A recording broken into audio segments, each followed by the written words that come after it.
नमस्कार, सत श्रीकाल, आदाब। मैं डॉक्टर लोकेश शर्मा। मित्रों, आज कई रोज के बाद आपके समक्ष, आपके सामने मुझे पेश होने का अवसर प्राप्त हुआ। मैं लगातार ऐसी स्थितियों में, परिस्थितियों में बना रहा, जिसके कारण मैं लगातार आपके सामने जैसे रेगुलर मोड में बना रहता हूँ रूलिंग्स के माध्यम से, लेकिन नहीं बन पाया। तो आज हम जिस विषय पे, एक विषय पे हम मंथन करने के लिए आपके सामने उपस्थित हुए हैं। मेरे साथ में हमारे इंस्पेक्टर थाना प्रभारी अगोता श्री यंग बहादुर सिंह जी और परम पूज्य गुरु जी, जो लगातार वीडियो में बने ही रहते हैं, श्री साधीराम शर्मा जी। हमारे वरिष्ठ पत्रकार हैं जो साहा टाइम्स के ब्यूरो चीफ हैं यहाँ पे, श्री सैफी साहब जी। तो दीपक से कहूँगा, दीपक कैमरा जरा सैफी साहब को दिखाया। इसी प्रकार ये जो है, जो मेरे सम्मुख बाकी शेष जन जो उपस्थित है, तो जिस विषय पे आज हम लोग चर्चा करेंगे, ये लगभग मेरा मानना है ये एक माह के अंतराल में 20 से 22 माह लोग होंगे। ये लोग पक्षकार ऐसे होंगे जो हम लोग ऐसे केस रेगुलर मोड में 1 से 2-3 केस मैं पर डे देखता हूँ और पर डे नवीन केस हमारे पास आते हैं। तो उसी विषय पे आज हम मंथन करेंगे। मंथन बहुत सारगर्भित है। तो मैं अपने तमाम उन विद्वान अधिवक्ता बंधुओं से, प्रशिक्षु अधिवक्ता बंधुओं से, उनके साथ साथ मैं समस्त अपने न्यायिक अधिकारियों से, जुडिशियल ऑफिसर्स जो मजिस्ट्रेट हैं, जिनके समक्ष इस तरह के मामले आ रहे हैं, मैं उनसे विनम्र अनुग्रहता के साथ, विनम्रता के साथ एवं साथ ही साथ पक्षकार और विपक्षकारों से भी निवेदन करना चाहूँगा, जो अपने बेटा के रूप में, बेटी के रूप में, जो इस तरह के मामले किसी भी विषय को विसंगतिपूर्ण हो जाने के बाद में फेस करने के लिए माननीय न्यायालय आते हैं। विषय है कि एक पिता और माता जब अपनी बेटी की शादी करते हैं, तो जिस संस्कृति में, जिस पल्लवित और पोषित करने में उसकी भूमिका रही, उस माता की, उस पिता की, उस परिवारजन की, उस पूरे एटमॉस्फेयर की, उस पूरे वातावरण की, उन गलियों की, उन कूचों की, उन गाँव की, उन गलियों, शहरों, एरियाओं की, कि जिस एटमॉस्फेयर को उसने ग्रहण किया, उस एटमॉस्फेयर से भिन्न जब दूसरे वातावरण में वो जो जाती है,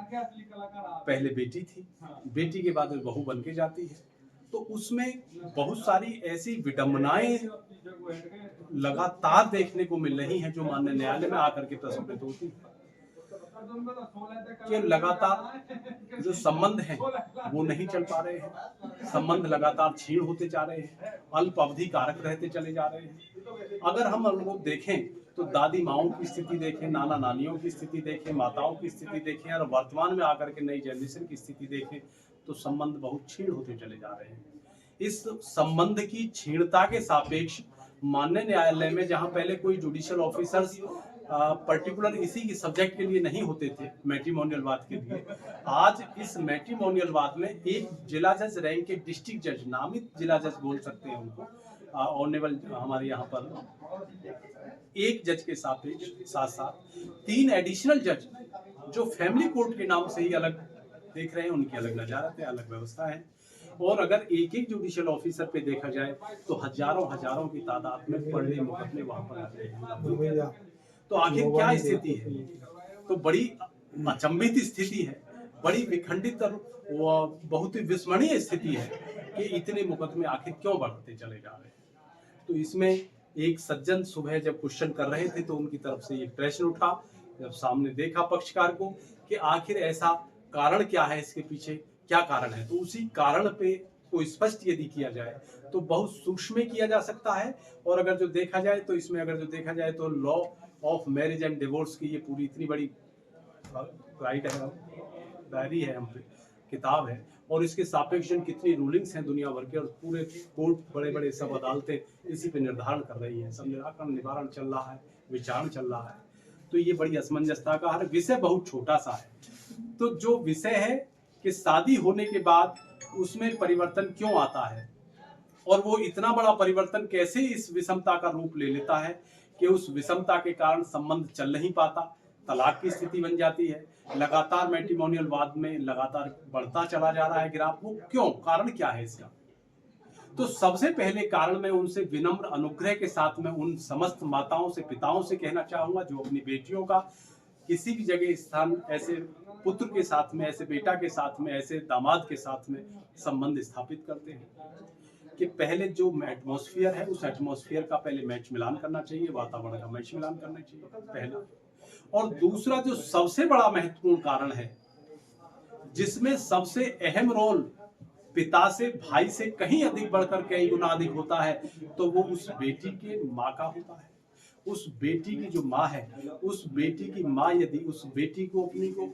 किस संस्कार में पल्लवित और पोषित करती है, वो माने रखती है। बेटी को क्या धैर्य, नियम, संयम, संस्कार, क्या इन विषयों के मध्य में पल्लवित पोषित किया है, ये प्रश्न खड़ा होता है।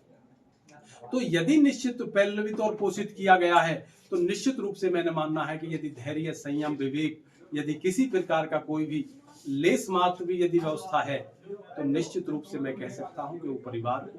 अग्रसर चलाएगी, निश्चित रूप से चलाएगी, समस्याओं में भी चलाएगी, पीड़ा में भी चलाएगी, और कठिनाइयों में और विषम परिस्थितियों में भी निर्धारण रखेगी।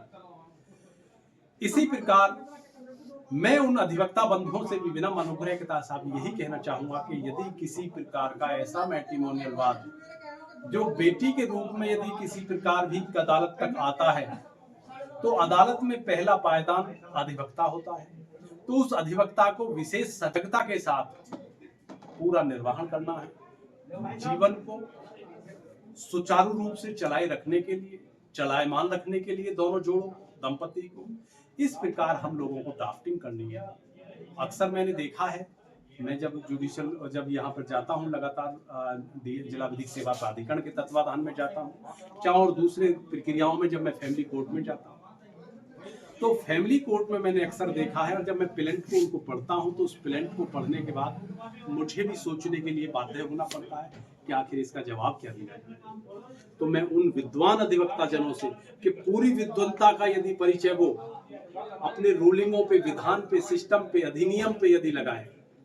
तो निश्चित रूप से परिवार भी पल्लवित पोषित होता चला जाएगा, और जो आपको अपनी निश्चित फीस है वो भी सब आपको निश्चित रूप से मिल जाएगी। तो ऐसी ड्राफ्टिंग देखी गई है गुरु जी, ऐसी ड्राफ्टिंग है जिसका जो विषय ही उत्पन्न नहीं होता, उन विषयों को भी उसमें उल्लिखित कर दिया जाता है। भाई से रेप, देवर से रेप, मीन्स पति के भाई से, देवर से, जेठ से रेप, ससुर से रेप,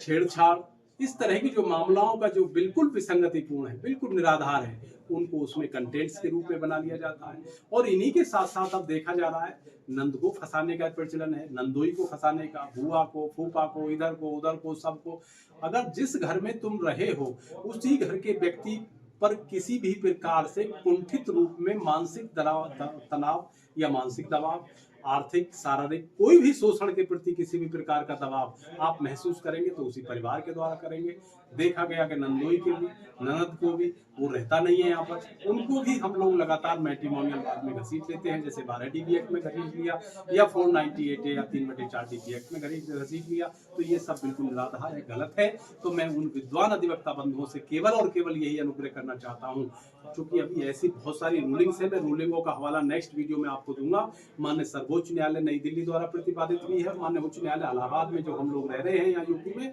तो इलाहाबाद द्वारा भी प्रतिपादित है। तो इन विधानों को निश्चित रूप से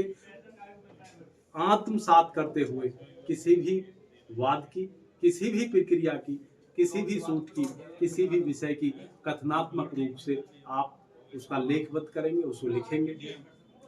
और मैट्रिमोनियल वाद है, निश्चित रूप से एक पैमाने पर आने के बाद में खत्म होना चाहते हैं। तो जब वो खत्म होने की स्थिति आए, तो कभी कभी स्थिति ऐसी बनती है कि जो पति है उस पर एलिगेशन ऐसा लग जाता है कि वो उस बेटी से, उस पत्नी से, जो पत्नी के रूप में उसको पल्ले रखा है, उससे नजरें नहीं मिला पाता, और वो भी उससे नजरें नहीं मिला पाती। तो संबंध आखिर समझौते भी आ जाए, मीडिएशन में भी हो जाए, तो मीडिएशन आखिर किस चीज का होगा। तो विषय बहुत महत्वपूर्ण है। तो इन्हीं विषयों के साथ मैंने केवल आपको जो बताने का प्रयास किया है। तो मैं उन पिताओं से गुजारिश करता हूं, पहले तो वो शादी करने यदि किसी को जाएं, बेटा को देखने के लिए जाएं, तो जो अधिकार बेटी ने तुमको दिया है बेटा ढूंढने के लिए, उसके योग वर ढूंढने के लिए, तो उसके योग वर ढूंढने के साथ साथ उसके वातावरण को भी जरूर देखें कि जिस संस्कृति में पल्लवित पोषित मेरी बेटी है, उसी संस्कृति का ये बेटा है या नहीं है।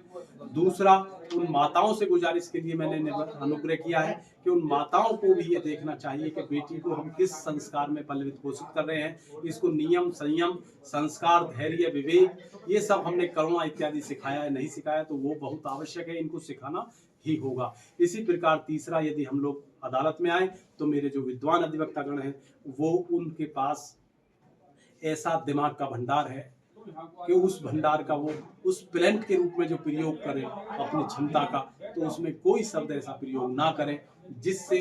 दंपति का आपसी संबंध अगर जो स्थापित हो तो एक दूसरे को नजरों से झुका करके नहीं देखना होगा। तो ये 3 विषय हैं और मैं परम आदरणीय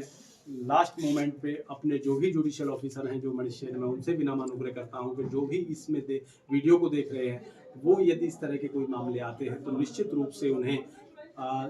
सटीकता से और भले ही चाहे एकांत में उस बेटा से भी पूछें, एलिगेशनात्मक शैली में जो एलिगेशनों को प्राप्त हुआ है, और उस बेटी से भी पूछें जिसके द्वारा एलिगेशन लगाया गया, आरोप लगाया गया है ससुर इत्यादि पे, क्या वास्तविकता है या नहीं है, और उसमें निश्चित एक सख्त हिदायत के साथ उन कंटेंट्स को काटने के लिए प्रेरित करें और मीडिएशन में भेज करके दंपति को दोनों को एक जगह जोड़ करके आगे के जीवन गाथा को शुरुआत कराएं। इन्हीं कामनाओं के साथ कल पुनः मैं रूलिंग्स का मैंने आपको बताया है,